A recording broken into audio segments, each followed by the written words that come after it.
useless.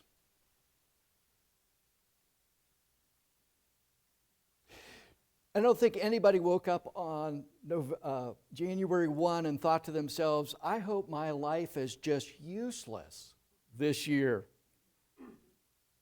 Useless is a disturbing word, especially when it's spoken about a person or about the work that they do. I think that's why this text is a little bit disturbing or even a little bit haunting. Except the Lord build the house, Psalm 127 verse 1 says. They labor in vain that build it. Except the Lord keep the city, the watchman waketh but in vain. It is vain for you to rise up early, to sit up late, to eat the bread of sorrows. For so he giveth to his beloved in his sleep. What a precious text. What a reminder of God's ability to do great things so that we are not useless. Except the Lord build. Except the Lord build. Except the Lord build the house. Then we labor in vain. So be it construction, as this verse talks about, or be it city security, or your financial investments, or your own character development, if you want to build something, you must have the Lord or it will be useless. Apparently, the blessing of the Lord is absolutely essential to the progress that we make in this life. We'll get to that a little bit more in just a moment. So as we consider the possibility, or maybe better, the probability of building our church this year, we need to be thinking beyond just a building and beyond brick and mortar. We need to be thinking about the aid of God in order to build that building. Unless He is on the team, all of our efforts will be vain or useless. Now, some people believe that Solomon is the writer of the psalm, and I want you to notice why that is. If you have a text open and can read the heading, these titles are not supplied by men in the Psalms. They're actually part of the Hebrew Scriptures, and they're actually verse designations in the Hebrew Bible for them. But it begins a song of degrees for Solomon. So there are some people that really believe that Solomon is the writer of this psalm, and he is a man of great wisdom. There's no doubt about that, and Psalms is a book of wisdom, and so David wasn't the only writer of Psalms. Moses wrote one, of course, and Solomon wrote some as well, and some people believe that he wrote the psalm. Others believe that the psalm was later titled or attributed to Solomon, even though it was written later by someone in the days of Nehemiah. Now, Nehemiah followed about 500 years after Solomon, and he was involved in helping a group of captives get back to Israel and build the second temple and build the wall. So you have two periods when this psalm may be, and we don't know exactly which one, but both periods. Solomon built the temple that bears his name, and Nehemiah was helping build the walls and finish up the temple in the days of Ezra and Nehemiah. So both were great building periods and may have been the backdrop against which this psalm is written. And when we're told, except the Lord build the house, they labor in vain that build it. But of course, these words are not limited just to building a temple or a house for the Lord. As we're going to shortly see, no matter what we build, whether it's a church, which is on my mind and on your mind too, I think, isn't it? Or a family, or our own personal lives, we need God's help and blessing, or all that we do is useless. Would you consider two reasons why the Lord's help is absolutely essential in all the building that we do? Number one, the inadequacy of human agency. Well, I want you to think with me for a moment about the incredible, remarkable projects that mankind has been able to achieve. More than 150 years ago, it was the Continental Railroad that connected the East Coast to the West Coast, and what an amazing accomplishment meant that was we could get people and goods from one side of the country to another in a matter of days. And then, of course, there's the Panama Canal, where they just chunked out a canal through the jungles of Panama, built locks, and now we can move ships from the Atlantic to the Pacific and back again through the lock system, connecting commerce and avoiding the treacherous waters south of South America. And then, of course, in the last 100 years, we've put a man on the moon, and we've brought that person back safely.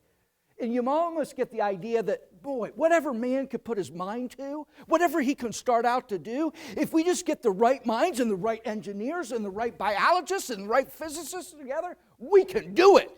Because, boy, there's great potential in the human mind and great ability as we pull our resources together and do it. And then 6 months ago, we have the Titan submersible. Drops down into the belly of the ocean. And 5 people are killed in this implosion. And a reminder, in a humbling way, right, that not everything that man sets out to do is he capable of doing or accomplishing. And it's a reminder to all of us, right? Have you ever been humbled by projects that you got into? Yeah, that's right. You got on YouTube and you said, I know how to do this. And you went and did it. And then you got into trouble and you had to undo it or call for help. Please, this isn't going the way YouTube said it was.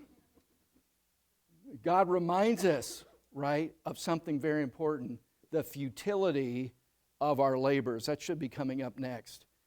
And that's what this text does. It emphasizes vanity or uselessness in our labors if we don't have the Lord's help. The word vain appears 3 times in the first 2 verses. And in the first verse, it's at the front end of both sentences.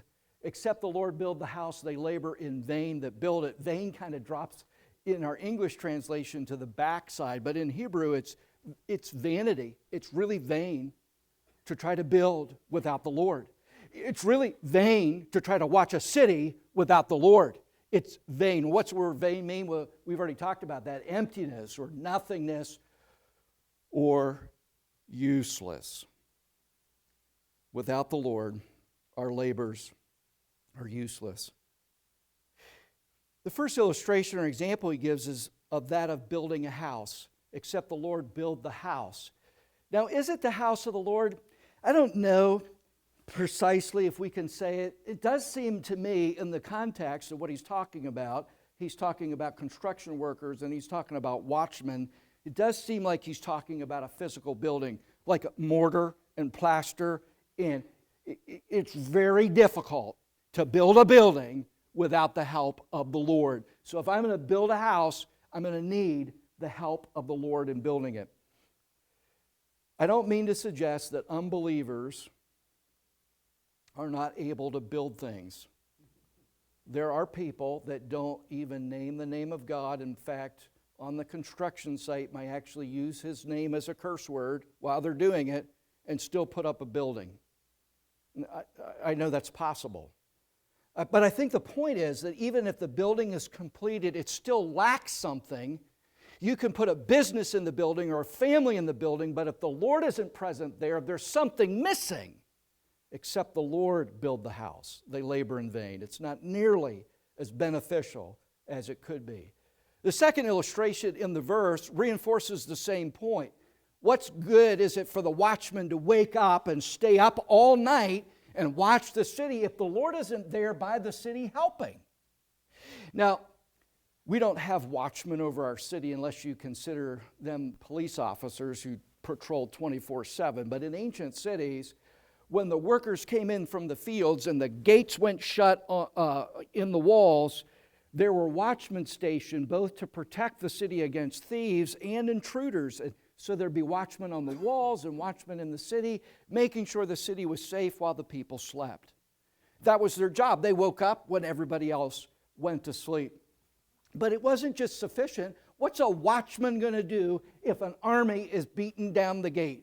A watchman by himself is not enough, and that's the point. A watchman needs someone else than just his ability to spot danger. Quite honestly, there is no person in the world, a watchman, a worker, you and me, that can possibly defend against every kind of contingency or problem that might happen.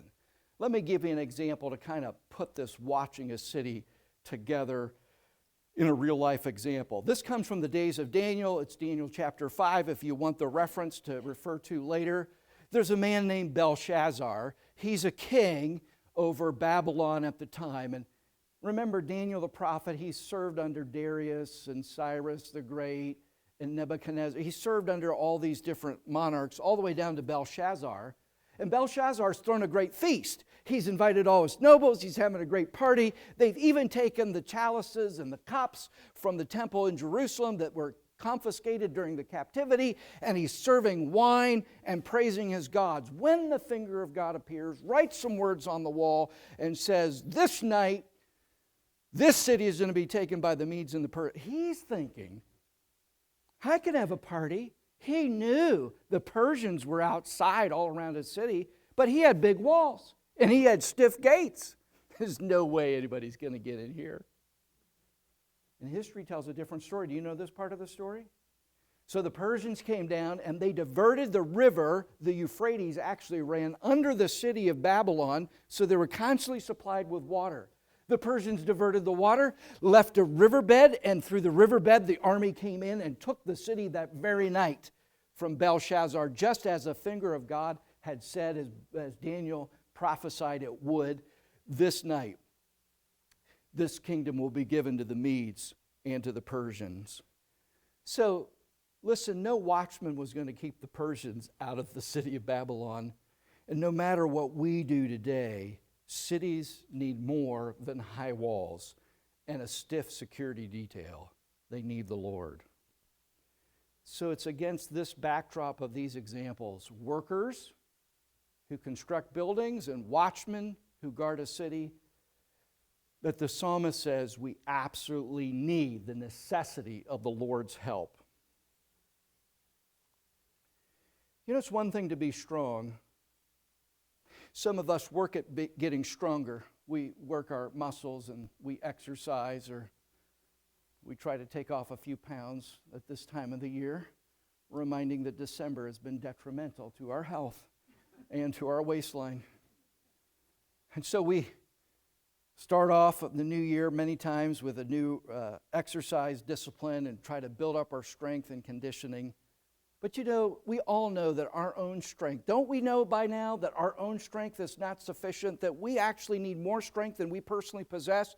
And this is the life of faith, that I believe that through this life, though God has given me the ability to live and to function, to survive, I need more than simply what I can produce. I need the help of the Lord. I need supernatural strength.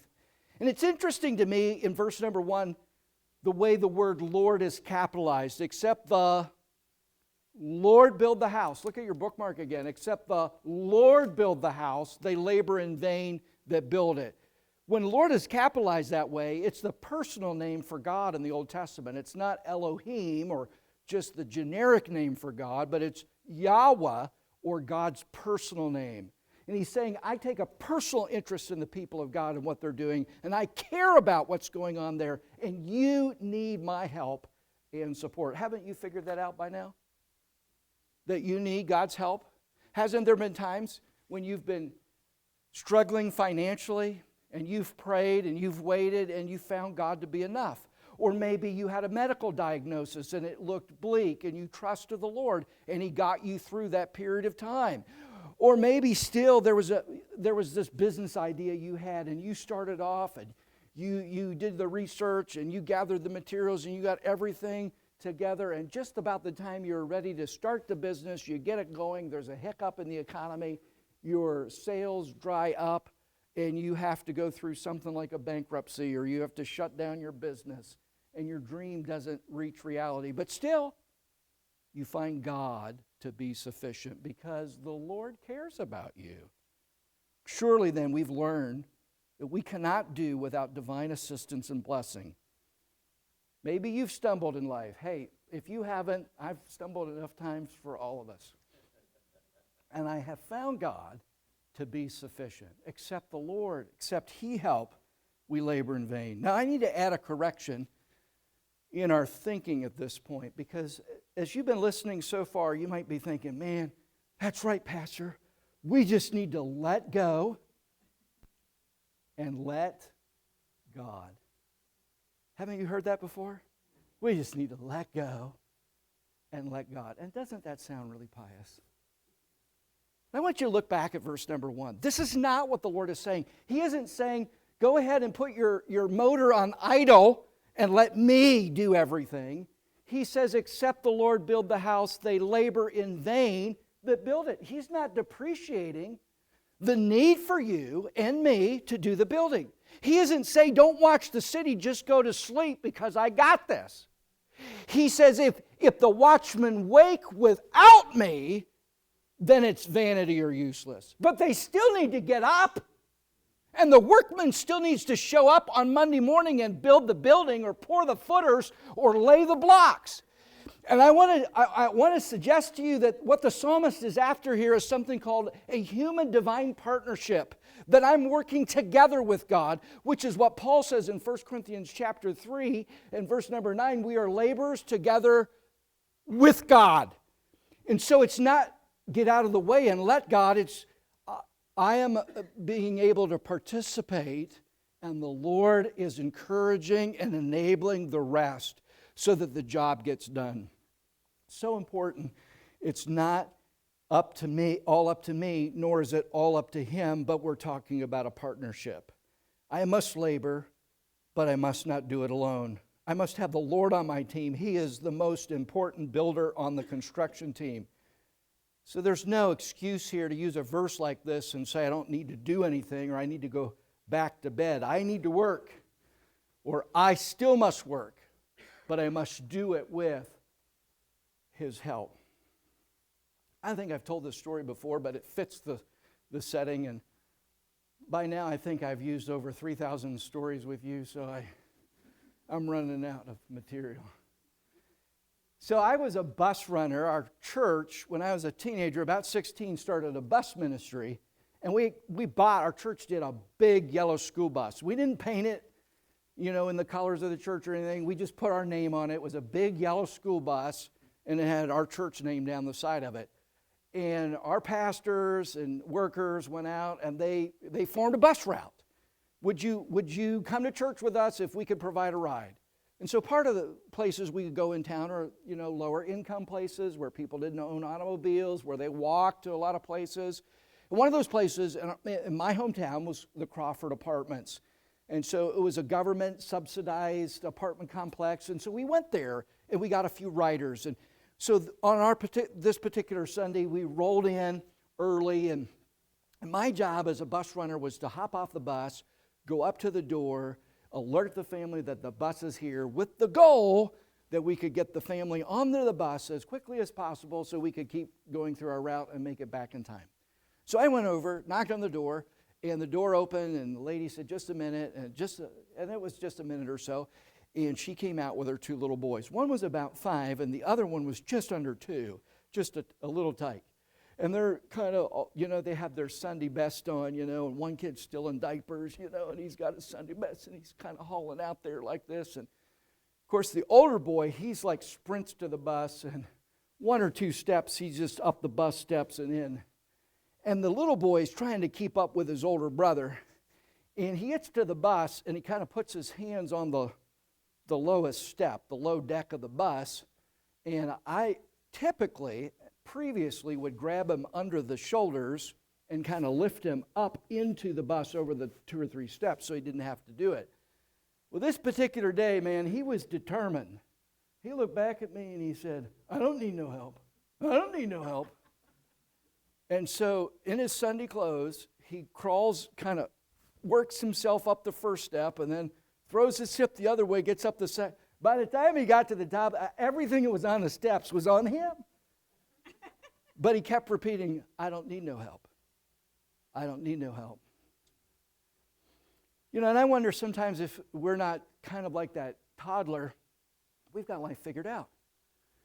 we have a good job, and we have money in the savings, and we can kind of manage. And when the savings dries up, we've got these things called credit cards and lines of credit, and and there's a little bit of pride in this, right? Because I can just say to God, you got more important things to do. God, I got this. I can take care of this. And in a way, what we end up saying to God is just like that little boy. We look over, God, I got this. I don't need no help. And in that instant, we're divorcing ourselves from the very divine blessing and partnership we need to make life work the way God intended. God never intended you to carry the whole burden by yourself. And some of you are realizing by this point in your life, by middle age or even beyond, you're thinking, man, I've really tried to carry too much of my life, all of my life. And I really could use the support of the divine blessing that we're talking about in this particular passage. I guess what I'm trying to, if I boil it all down to you today, I would just try to get this point across. It really isn't all up to you. And it really isn't all up to me. There is a God working for you. There is a God working with you. It isn't all up to you. The inadequacy of human agency. The psalmist is reminding us we need something more. There really are too many self-sufficient people in the world. I'm not talking just about Christians, but talking about unbelievers too, who just think Christians are people that have to rely on a crutch, but I'm man enough or I'm woman enough. I figured out I can do this by myself. And God is reaching down into the world and He's saying, no, you need help. The first thing you need help is with your soul, because without the help of God, nobody gets into heaven on their own. You need a God who cared for you to die in your place so that you could be forgiven and spend your eternity with Him. If He had not done His part, no amount of singing and no amount of faith and no amount of giving and no amount of church attendance could make you right with God. He did it all. He died on the cross. And He does ask something from you, right? There is a mystery here, human divine partnership. He did all the work to secure my salvation, but I must believe what He did in order to be rescued from my sin and enjoy eternity in heaven. Human divine partnership. I can't do it all on my own, nor am I to stand back and let God do it all. I must join Him in the building work He wants to do. That includes salvation. Let me hustle on to the second point today. So there's inadequacy of my agency. I can't do it all by myself. And then number two, there's some indications here of human anxiety in the text. Human anxiety. I think he's still on the same theme in verse number 2 because he repeats the word vain. It is vain for you to rise up early, to sit up late, to eat the bread of sorrows, for so He giveth His beloved sleep. But I think he's coming at the whole issue of work from a different angle. You see, what many of us do is we think, well, I've got to make it happen. I have got to make it work. And it's really up to me. And because we think that way, we fill ourselves with anxiety. And there's several indications in this verse that is so. Let me show them to you I'm talking about the person who's always on pins and needles, worrying about how things are going to turn out. All right, what does that kind of person do? Rises up early. The alarm hasn't even gotten up, but the mind starts taking off, and you're up before your clock, and I got to do this, and I got to get this done. And they rise up early. It's vain for you, he says, to do this, to think it's up to you to if I could just be more diligent, I'll just get up an hour earlier and I'll get more done. And if I get more, I'll get further ahead and I'll make more money and I'll pay more bills. And still the person is depending on themselves to control outcomes that they simply cannot control. Just getting up at the crack of dawn doesn't mean you're going to be successful. It doesn't mean you're going to make it happen. So it's vain for you to take on the responsibility of trying to make it happen and filling yourself with anxiety by getting up. early. Vain for you to be filled with anxiety and think it depends on you. Some of you know what I'm talking about because you're anxious in your spirit. Why do we live this way? And I'm not pointing my finger at you because I get filled with anxiety too. I'm not supposed to, right? I get that. But we fight, all of us do, fight anxiety. And God is reminding us that it's not all about me and it's not all up to me. He has my back. And since He does, I can relax and go back to sleep. What a blessing. Some of you needed to hear that. You can pull the covers over and go back to sleep. Another way we show our anxiety about making things happen, one is rising up early, the other one is sitting up late. If I just sit up a little bit later, I can get more done. I'll burn the midnight oil, and I'll get this project finished, and I'll get that thing submitted, and I'll be better off the next day. But you know what happens? You stay up, and you're not even in your best mind then. You drag yourself into bed, and then before you know it, the alarm goes off, and you drag yourself out, not rested, sitting up late.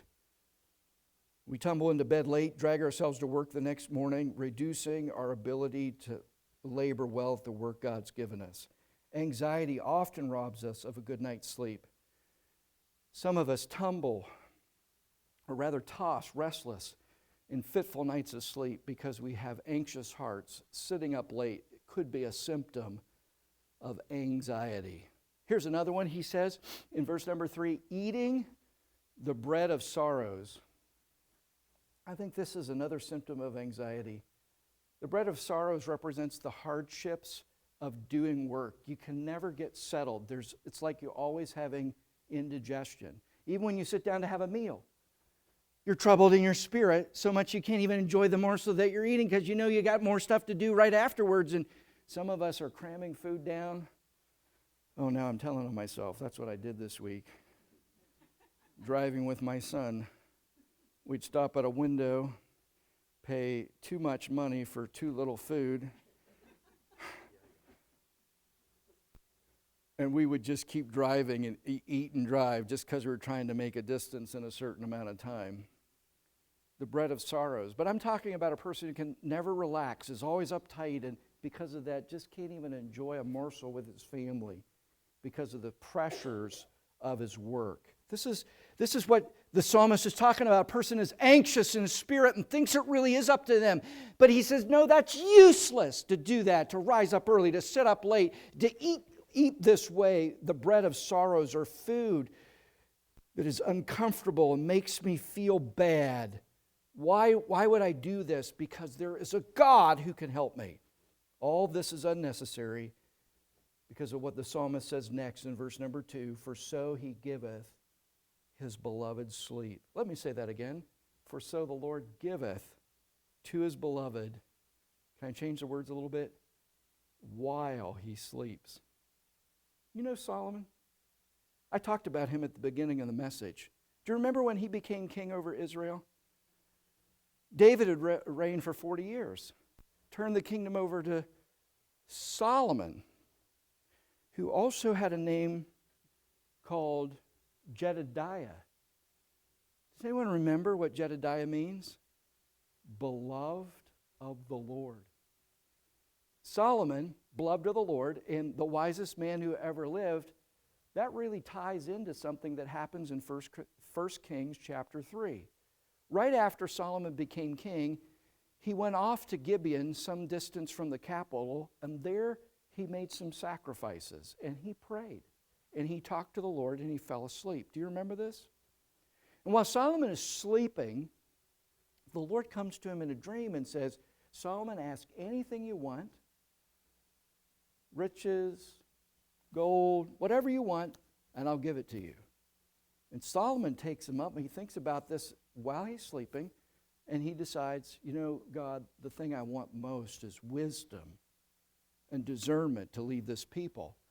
So he asks, give therefore thy servant an understanding heart to judge thy people, that I may discern between good and bad, for who is able to judge this thy so great a people? And the Lord is overwhelmed by his request, gives him the wisdom, and adds the silver and the gold and the blessings on his kingdom besides. He gives.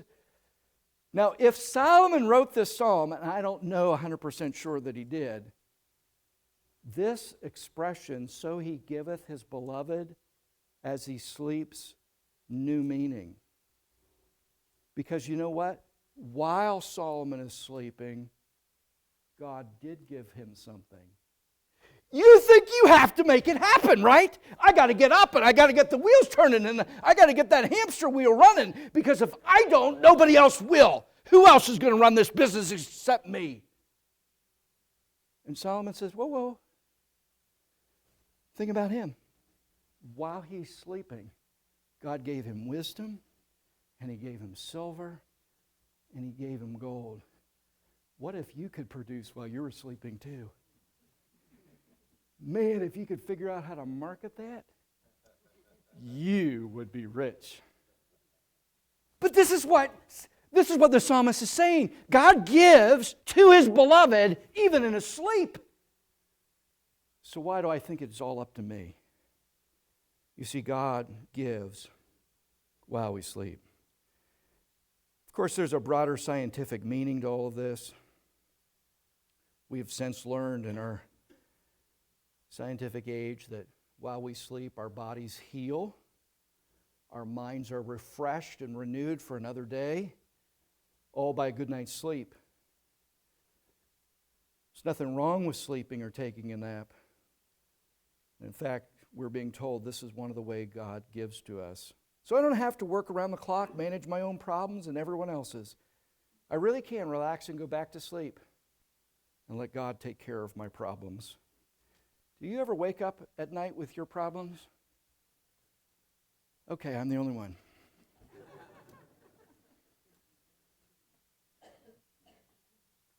So sometimes I will wake up.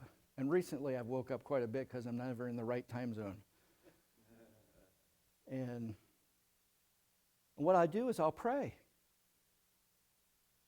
If I don't know what else to pray for, if no other pressure's on my mind at that particular point, I'll pray for my family, pray for other things. And then I always, when I kind of feel like I've prayed through what I needed to pray through, whatever that is, I'll say, Lord, you know, it's only like 3, and I don't really have to be up till 5:30, so would you let me go back to sleep for a little bit because I could really use it?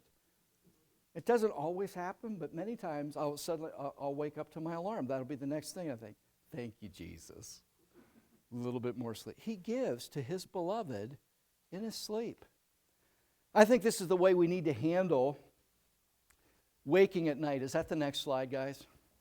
Awake at night? Yeah. Turning our problems and the worries that we stew on, the pressures of life, over to him in prayer. Paul reminds us in Philippians 4:6, be careful for nothing, but in everything by prayer and supplication with thanksgiving, let your requests be made known unto God, and the peace of God shall keep your hearts and minds through Christ Jesus. He will give you the peace as you turn more. Are you full of anxiety? I know what that's like, but I need to drop my anxieties on the Lord. Psalm 55, verse 22, cast your burdens upon the Lord, and he shall sustain thee. He shall never suffer the righteous to be moved. Cast. 1 Peter 5:7, casting all your cares upon him, for he careth for you. This is the way to get rid of my anxiety. I cast it over to the Lord. And sometimes I have to keep doing that throughout the day and praying, even as I have this past week, God, grace. I need more grace for this issue right now. And you know what? God's willing to meet you there and give you the grace. Last year, we started with this theme, with God, nothing shall be impossible. And I talked to you about an impossible list. What are your impossibles? And write out and pray about them. In a similar way, I'm really talking about the same thing, but from the opposite side of the coin, anxieties. What are my pressures, my anxieties? I really need to be casting those over to the Lord. And as I do that, I'm going to be able to be more peaceful and go to sleep, because he gives to his beloved even in his sleep, and I don't want to miss that. So finally, let me say, the psalmist isn't giving us some kind of formula for success. Is that the next slide? Thanks. Formula for success. Some people will read this verse, except the Lord build the house, they labor in vain that build it. Okay, so I'll pray and I'll build, and that means I am going to be successful. I am going to get it done.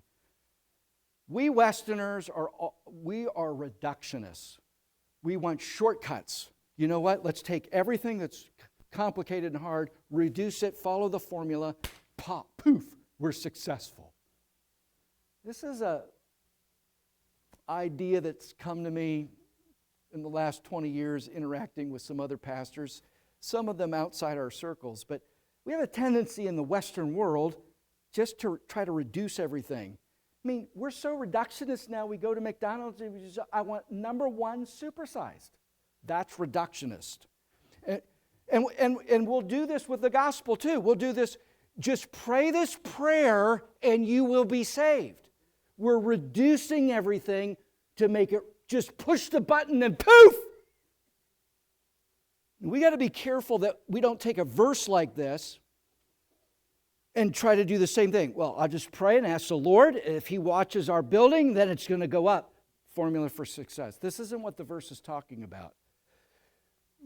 We still have to walk a daily walk of faith. We still have to trust the Lord. We still have to believe and pray on a daily basis. I don't simply just flick a switch or push a button in this verse and get God to give me what I want. But I certainly can't go forward without Him. I need His help. And if I have His help, then I'll be successful. Whether or not the building goes up, my family all comes together, my life is, all the pieces are put back together. That's not what I'm saying. I'm saying, and the psalmist is saying, you absolutely have to have divine blessing. Don't move forward without it. This is precisely what Moses told God when he was leading the children of Israel through the wilderness. I think Exodus 33 is coming up. He said unto him, he's talking to the Lord, if thy presence go not with me, carry us not up hence. Don't lead us away from here if you're not going to go with us. That's what Moses prayed. That's what we're talking about in this text. God, we need you. We need you in this church.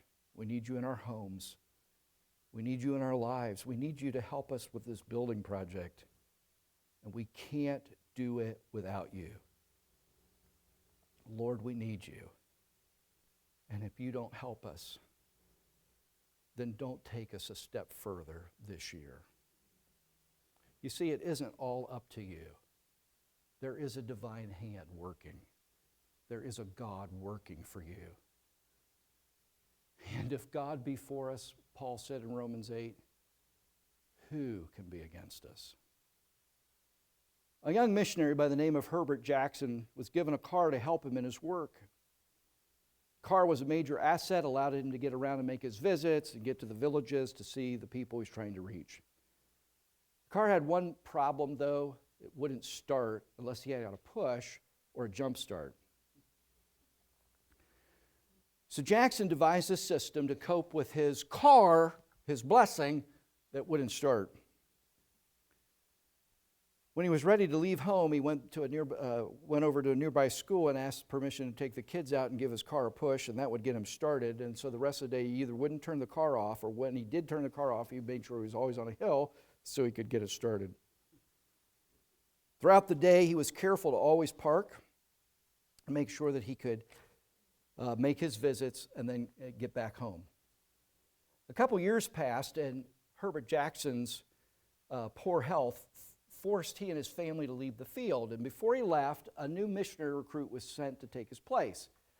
And Herbert Jackson's going through all of his contacts in his villages, and then he explains the car and how it works. And then if you need it started, just go to the school over there. The kids will come out. They'll push you. And then don't turn it off. And went through all of that. And the young missionary said, just a second. Let's pop the hood. Let's see what's going on. He got under the hood, and the young missionary shook a couple wires, and I think it's this one. Try to start it now, Mr. Jackson.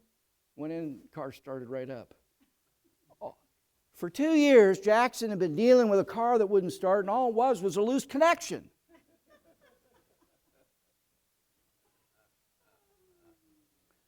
The new missionary didn't have any problems with the car.